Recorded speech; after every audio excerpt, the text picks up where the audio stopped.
All right, welcome back to the Trauma Therapist Podcast. My name is Guy McPherson. My mission is to raise the awareness of trauma and to support and inspire new trauma therapists just starting out on the trauma-informed journey. I do that with my membership community, Trauma Therapist 2.0, my online courses and workshops, and the Trauma Therapist newsletter. If you're a therapist of any kind and you work with individuals who've been impacted by trauma, I invite you to head on over to my website at thetraumatherapistproject.com. That's thetraumatherapistproject.com. All right, let's get started. All right, Cornelia, here we go. Making sure I'm recording. We are. All right. So 5, 4, 3, 2, and 1. All right, folks, welcome back to the Trauma Therapist Podcast. I am very excited to have as my guest today, Cornelia Elbrecht. Cornelia, welcome. Welcome, Guy. Thank you for inviting me. You're welcome. It's an honor to have you here. So Cornelia is the founder and director of the Institute for Sensorimotor Art Therapy. She has more than 40 years of experience as an art therapist and is a somatic experiencing trauma therapist. She studied at the School for Initiatic Art Therapy in Germany, as well as Jungian and Gestalt therapy, bioenergetics, and bodywork. Cornelia has lectured in art therapy at RMIT, Melbourne. She's registered professional member and accredited supervisor, as well as the Australian, New Zealand, and Asian Art Therapy Association. She's published 4 books on sensorimotor art therapy. Welcome, Cornelia. So, I guess. Hold on here. Before you get going, okay. Let me share with our listeners where you're from originally and where you are currently. So at the moment, for the past 30 years, I've lived in Australia, but I was born in Germany and grew up there. Okay. And it was post-war Germany. So my childhood was very much affected by, what had happened in Germany and the war. Mm-hmm. And I think one of your question was, how did I come to my interest in trauma? That's my big question. Yeah. And basically, I would say the first person who did not what we call PTSD today that I met was when I was 8 years old. So everybody in my environment was highly traumatized. Both my parents joined the army and the Navy as 16-year-olds in 41. So they had horrific experiences. And basically everybody in my environment was highly traumatized, but it was considered to be the normal. It was more that when I finally met someone at around the age of 8, who had what you'd consider normal responses. It was a really weird and bewildering and confusing experience because I actually didn't know what it was like to have a safe relationship. So at what point do you grow up? At what point in your youth or development did you realize you wanted to pursue this as a profession? And when I say this, at what point did you realize you wanted to become a therapist specializing in trauma? It was very early on. I would have been the first. I ended up in the German student revolution, and I studied psychology and sociology, and it just didn't do it for me at all.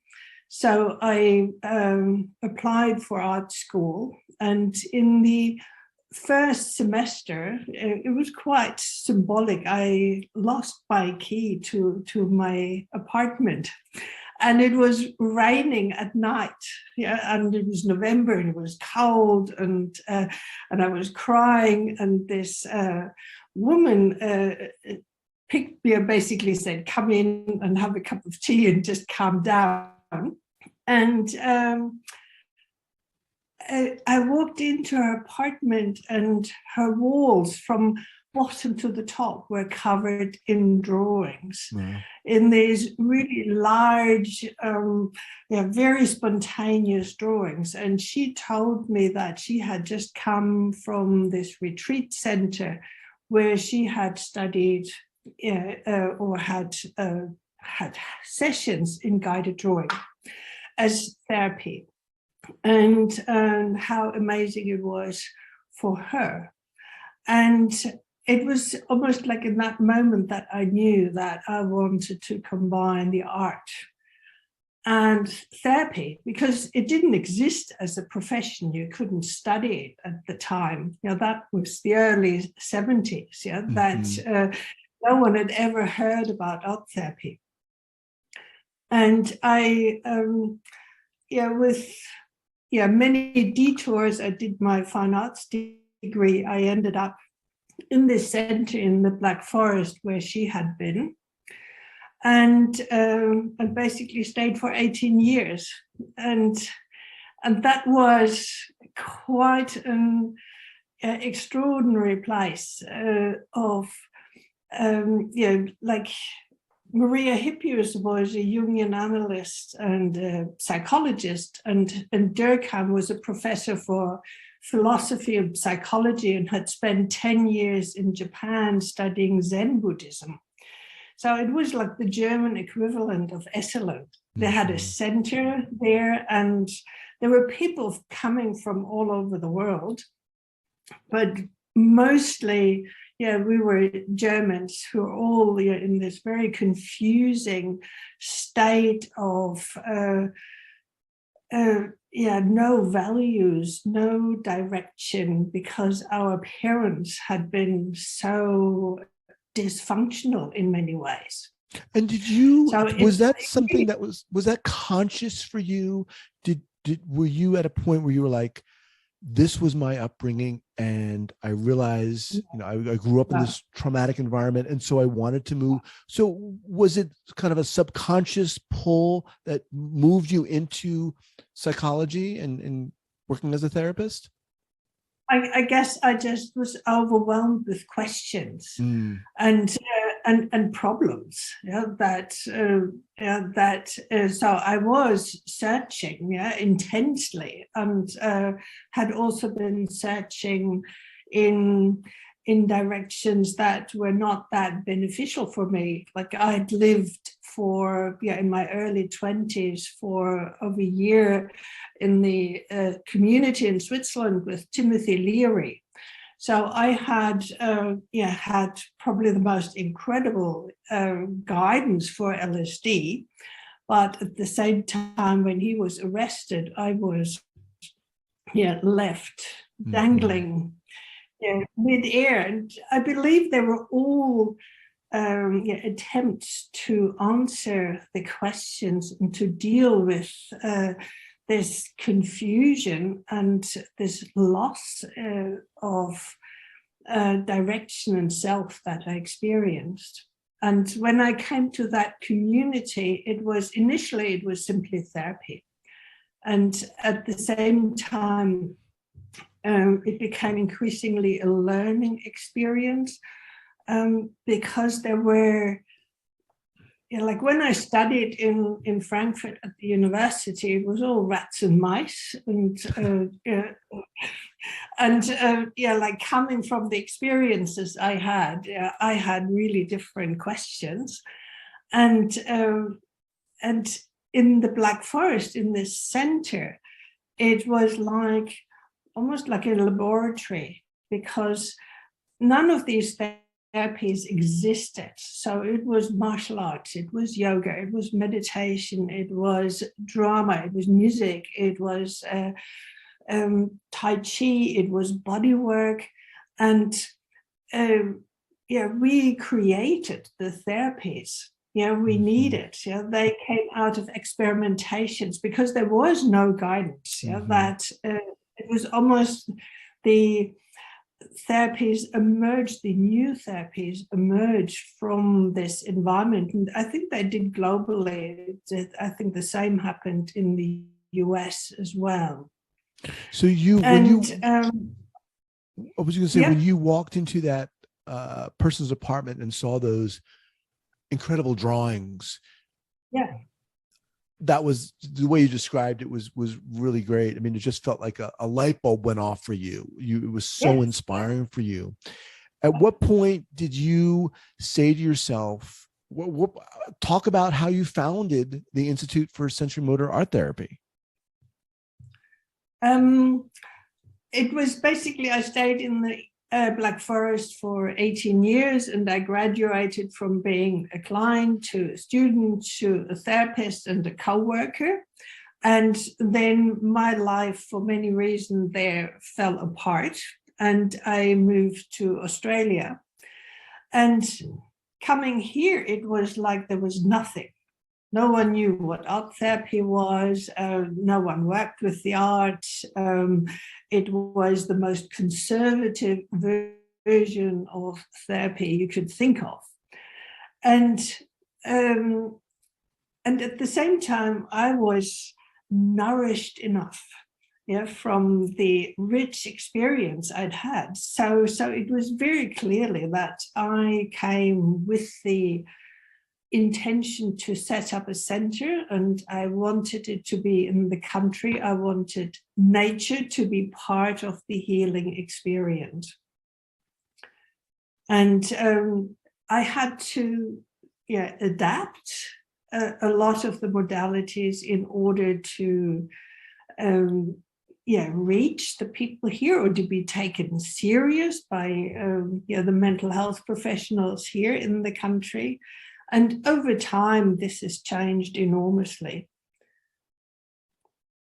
And I guess I arrived at a point where I was still struggling to have a language. And when I did the training with Peter Levine in Somatic Experiencing, that almost gave me the language to explain what I was doing. So in many ways, I was working like a true bottom-up approach, because I had just been working with the arts and drawing and with clay, because it worked and it was so effective and in a very body-focused way. But I could not really explain why it worked so well. I stuck with it because I could see it had helped me, it helped clients, but I couldn't really explain why. And it's in the past 10, 15 years, there's really come a language in the neurobiology that allows us to explain these processes and to understand more what trauma is and what it does to the brain and how we can work with it. And it's become very clear that this body-focused approach that I learned back in the 70s is really the most effective tool for it. But for a long time, I knew how to do it, but I couldn't explain it to anyone. If that makes sense. It certainly does. So the Institute for Sensorimotor Art Therapy, is that affiliated with Sensorimotor Psychotherapy Institute at all? No. Okay. I mean, I know Pat Ogden, but it is a standalone, really from all the modalities that have developed, from the 70s onwards. Okay. Now, and what is the goal of the Institute? Training therapists. Okay. That would be the most, that is and it is mostly psychologists, social workers, counselors who come here, as well as art therapists who've trained at the universities in the more what I call cognitive approaches to art therapy, and who are really looking for a body-focused or trauma-informed way. Now, so you're talking about body informed as well as utilizing art therapy. Define what that means to you. What does art therapy mean to you? And what is it in your definition? It is basically using the arts as therapy, and I profoundly believe in the power of the arts. That it is not just, a lot of the art therapy is done, we create the drawing and then we talk about it. Whereas like the approach that I have been trained in and used and developed doesn't really need the story or the talking about it. Like one approach, for example, is the body mapping with drawing. So that you draw bilaterally in rhythmic repetition and you draw what is happening in your body. I often call it like you draw having a massage. And so clients go from this painful place, like, my shoulder is hurting, and this is making me really feel uncomfortable, or it's even frozen, to what kind of movement do I need here if I had a massage in order to ease this. So and then they draw this movement in rhythmic repetition, and they actually experience that the shoulder drops or eases. And so it is self-empowering, it is self-directed, and it doesn't really need to go into the story of why is my shoulder like this. And So are you saying that, for example, clients will draw something and it's not really necessary to talk about it. The process, the journey is in the drawing itself, is in that experience? Yes. And more in this, what's these days called the bottom-up approach, but we didn't have these words for a long time. That you come from a body focus, from motor impulses, then you sense it. That is the sensorimotor. Like how does it feel in my body? How does it resonate? If I do this movement, for example, if I draw this movement, what happens then? And this is how I contract and brace. And and this is the movement, how I can open up and let go. And like I often think, if you work with someone who's like this, and then you talk a lot about, what it feels like to be like this, you go in circles, whereas if you first move into, so this, and feeling better about yourself, and then you can look from that perspective, who you are and how you feel and what you need, and also then look at what happened in the past. So in somatic experiencing, this is one of Peter Levine's concepts. He speaks about the trauma vortex and the counter vortex. So that here is the trauma story, and I can only work with the trauma story if I have a good or a safe place I can go to. If I know what to do, if I can find an active response to what happened, because otherwise I go more and more into freeze and overwhelm. And I had been doing this almost like intuitively, and it was wonderful to actually talk with Peter. And it was Peter Levine very much who encouraged me to write my books, because he said, like, you like, this is the application of my work here. So, which was very encouraging, because he has this very intense, like this focusing, this tracking of inner movements, and what's happening in the body and we know that trauma happens in the body. Yeah.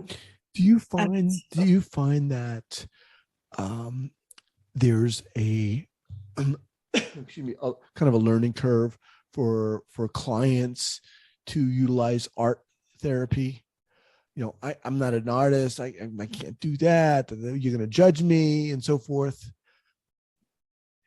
Of course, yeah, that and I mean, these days I see mostly clients and those who are really interested in using the arts, but at the beginning it was very difficult. I worked at a clinic in Melbourne in conjunction with 13 psychiatrists, and it was a real struggle to be taken serious. Like they would joke the only patients in the waiting room who seemed to be looking forward to their session were mine.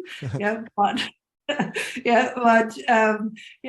the same time, like art therapy has for a long time stayed in this pocket of, like we're sort of better entertainers, but where it's, for me, the arts have always been more powerful as a healing agent than any talking therapy. And I guess I was fortunate that, as a very young, confused client myself, I came to the arts and to bodywork far more than all the theoretical studies that I did later on. Mm-hmm.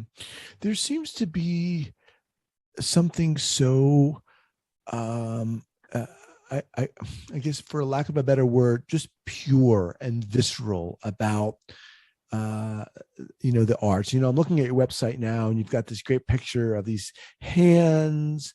I think they're like rubbing in chalk or whatever. It's kind of really organic feeling, and at the same time, going back to what I said before, I think a lot of people, I mean, I certainly have myself, felt like, oh, I don't want to be judged. I don't want to be there's a certain walking out onto the pier of vulnerability when you're doing art in therapy, in the context of therapy. But I love what you love. Yeah, I love what you're saying about, the story. We don't have to use words. Talk more about that. Okay. Like the book, that you said, like like I've picked this book here on the hand, which is by Frank Wilson, and he's a neurologist who works with musicians who have, for example, one finger will no longer work. So if you're a concert pianist and you can't move that finger, your career is over, and not for a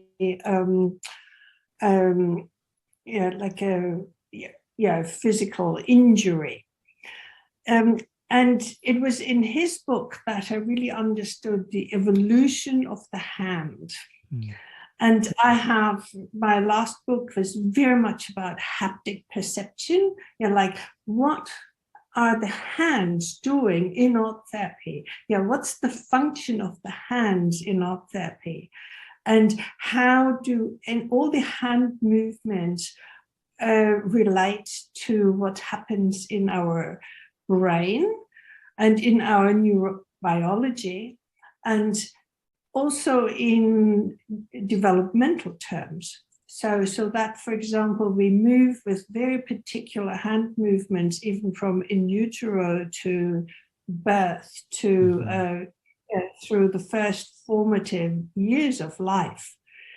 And so when I put a box, a field filled with clay in front of a child or an adult, and there are 10 to 15 kilos in there.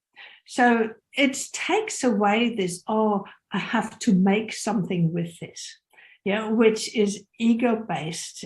Like the most clients will just go, ooh, there is this there is this experience of, it's touch. Yeah, it's cold, it's warm, you have warm water. And then, for example, clients began to caress the surface of the clay like skin. And others can't touch it.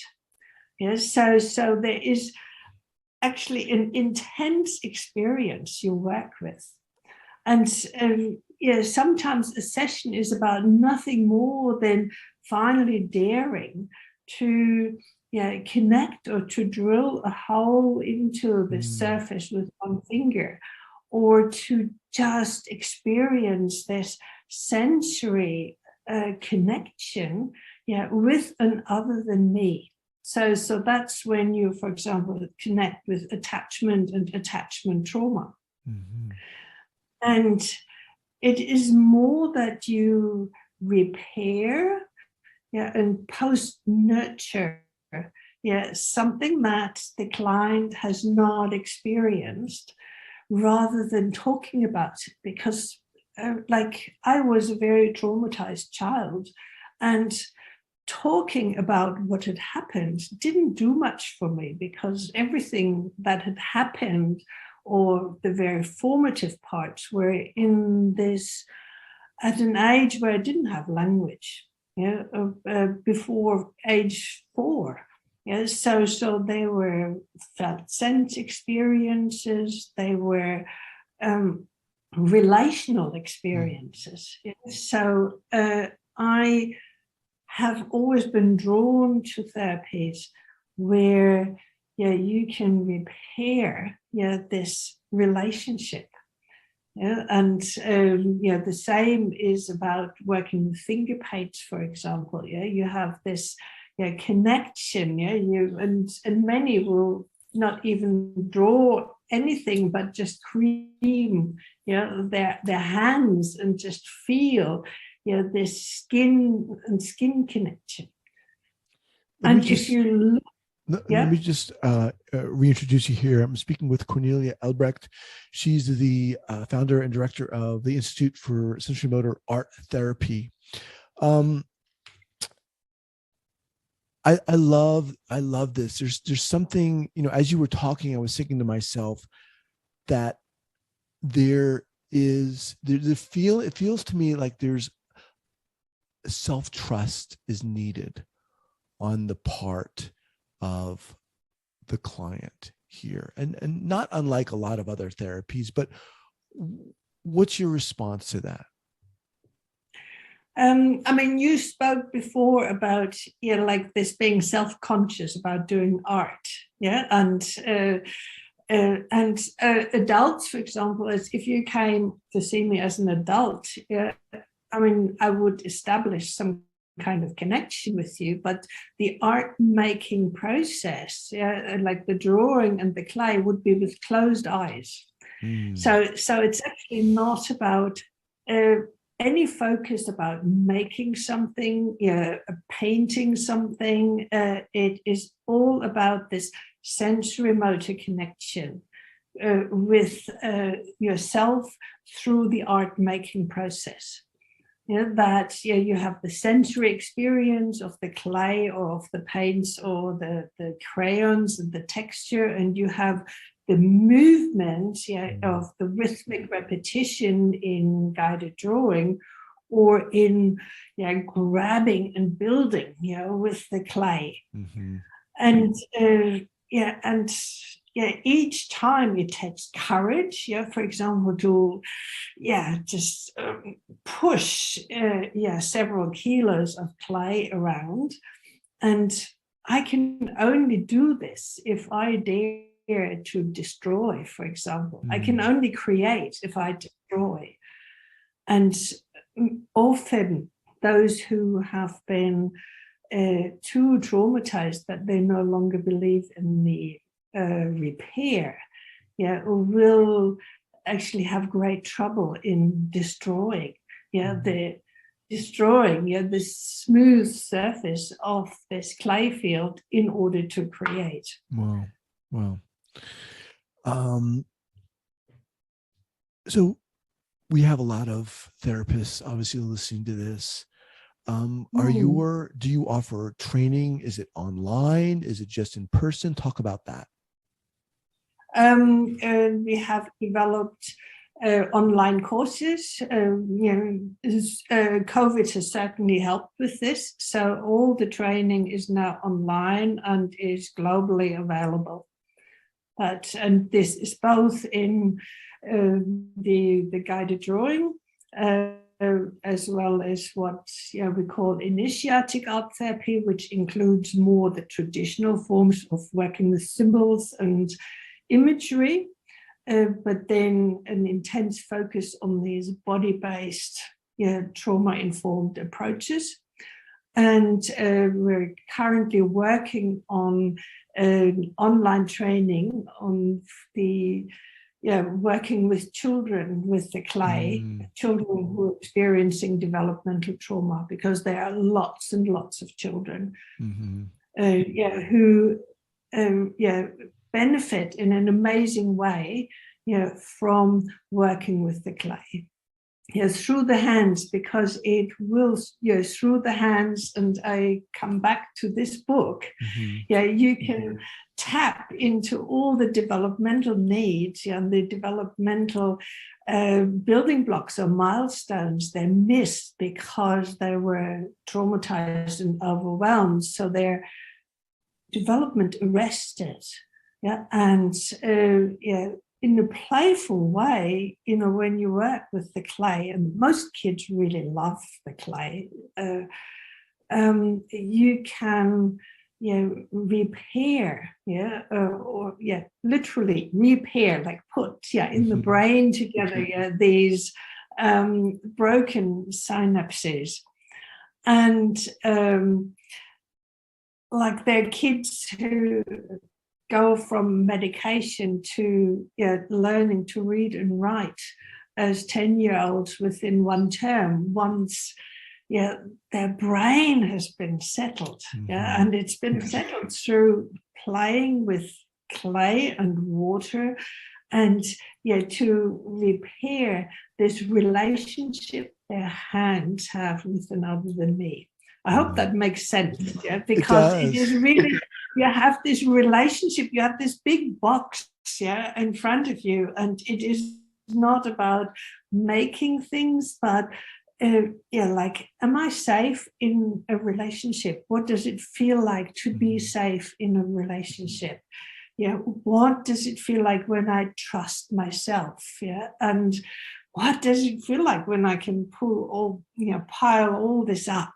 And how does that resonate in my body? This sounds pretty amazing to me. There's just something so, I love this. I wish I had a big vat of clay right here now in front of me. All right, Cornelia, as we wind down here, what's the best way for people to get in contact with you? It's the like through my website. The website, okay, and that is sensorimotorarttherapy.com. sensorimotorarttherapy.com. Okay, we'll have that linked up here at the show notes page at the traumatherapistpodcast.com. Look, thank you so much. I'd love to have you back. I mean, there's so much to talk about here, and I really appreciate you getting up early and being a guest. You're so inspiring. I love it. Thank you so much. Thank you very much. And, all right, Cornelia. Take care. Bye-bye. Bye-bye. Thank you so much for listening and supporting this podcast. And if you'd like to join the hundreds of other therapists who are each month keeping up to date and informed and inspired about what's going on in the world of trauma, I'd love to invite you to head on over to the Trauma Therapist newsletter. That's the traumatherapistnewsletter.com.